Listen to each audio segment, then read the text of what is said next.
అదే ఆటో వాళ్ళు కూడా ఏమంటున్నారంటే మా పక్క కూడు కొట్టేస్తున్నారు, ఉచిత బస్సు ప్రయాణాలు పెట్టేసి లేడీస్ ఆటోలు ఎక్కడమే అంతంత మాత్రంగా ఉంది, మాకు ఆటోలు ఎక్కేదే లేడీస్, అలాంటిది లేడీస్ ఉచిత బస్సు ప్రయాణం పెట్టడం వల్ల మాకు ఇబ్బందే కదా అని చెప్పేసి కూడా అవునా?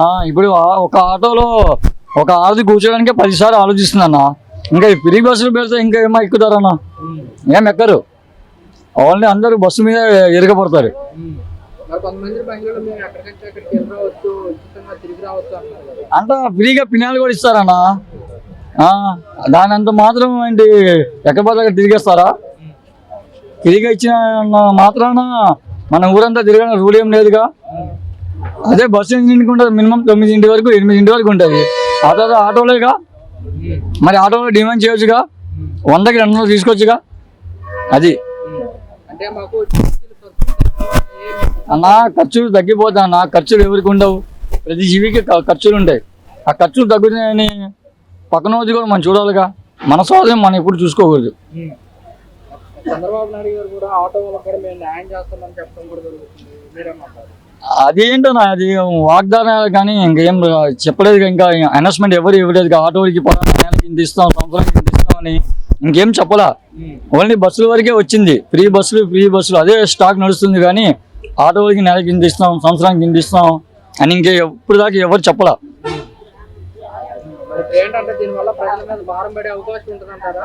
భారం ఏముందన్నా, ఉన్నోడు ఉన్నే ఉంటాడు, పేదోడు ఇంకా పేదోడు అవుతూనే ఉంటాడు. ఎలా ఉంది 1 year పరిపాలన? ఎలా అనిపించింది? 1 year పరిపాలన బాగానే ఉంది, కానీ ఈ బస్సుల వల్ల కొంచెం ఆటోలకి ఇబ్బంది.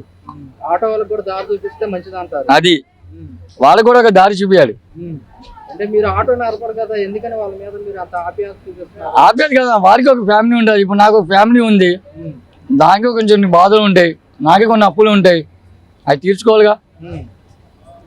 ఇప్పుడు నీ బాధ నీకు తెలుసు, నా బాధ నాకు తెలుసు. అది ఉచిత బస్సు లేకుండా ఉంటే మంచిది అంటారా మీరు?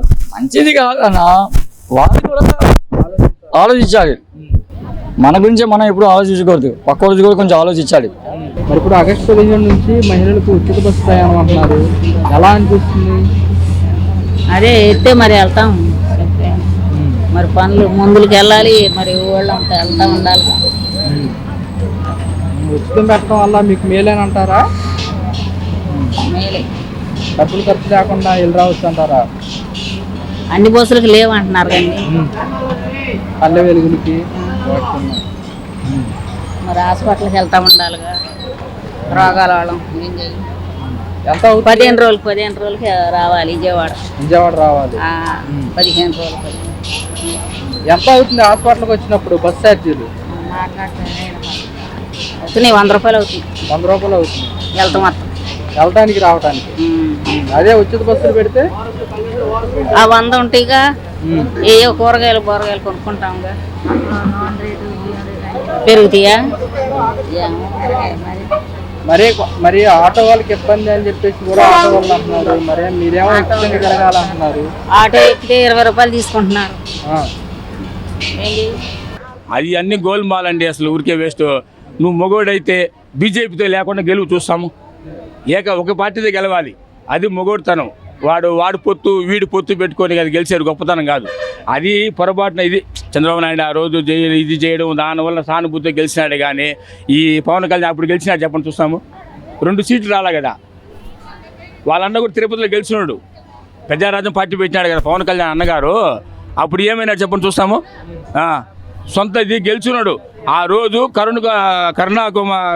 తిరుపతి ఎమ్మెల్యే ఏదో చిన్న గొడవ అయింది, పోలీస్ స్టేషన్ పోయినాడు, ఆ సానుభూతితో గెలిచిపోయినాడు. తిరుపతిలో మొత్తం బల్జోలే ఉండేది, బల్జోలు సానుభూతితో ఓట్లు వేసినారు, 1 సీటు గెలిచినాడు అంతే.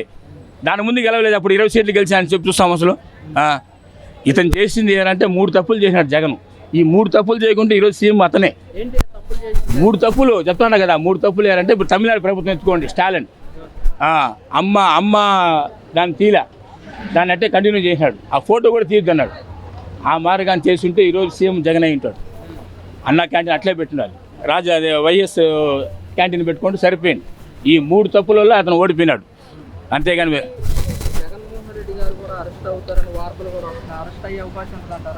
ప్రతి ఒక్కరూ జైలుకి పోనేలే సార్. మహాత్మా గాంధీ జైలుకి పోలేదా? స్వతంత్ర కోసం జైలుకి పోలే, జైలుకి పోయినాడు ఎవరులే. ప్రతి ఒక్కరు జైలు, ఇది కామన్ ఇది. ఇప్పుడు వీడు గెలిచినా అనుకో వాడిని జైలు పంపిస్తారు. ఇప్పుడు తమిళనాడు ఎత్తుకోండి, కరుణాకర్ రెడ్డిని జైలు వేసినారు, జైలు వాడు గెలిచినప్పుడు జైలు అయితే లోపలేస్తారు. అది మామూలు, అంతా జైలుకి పోయేది వచ్చేది కామన్. అది ఆ జైలు వేసేది పెద్ద ఇదేం కాదు. పెద్ద పెద్ద మహాత్ములు జైలుకి పోయినారు. జైలుకి పోయిన వాళ్ళు ఎవరు చెప్పండి? ప్రతి ఒక్కరి సమస్య ఉంది.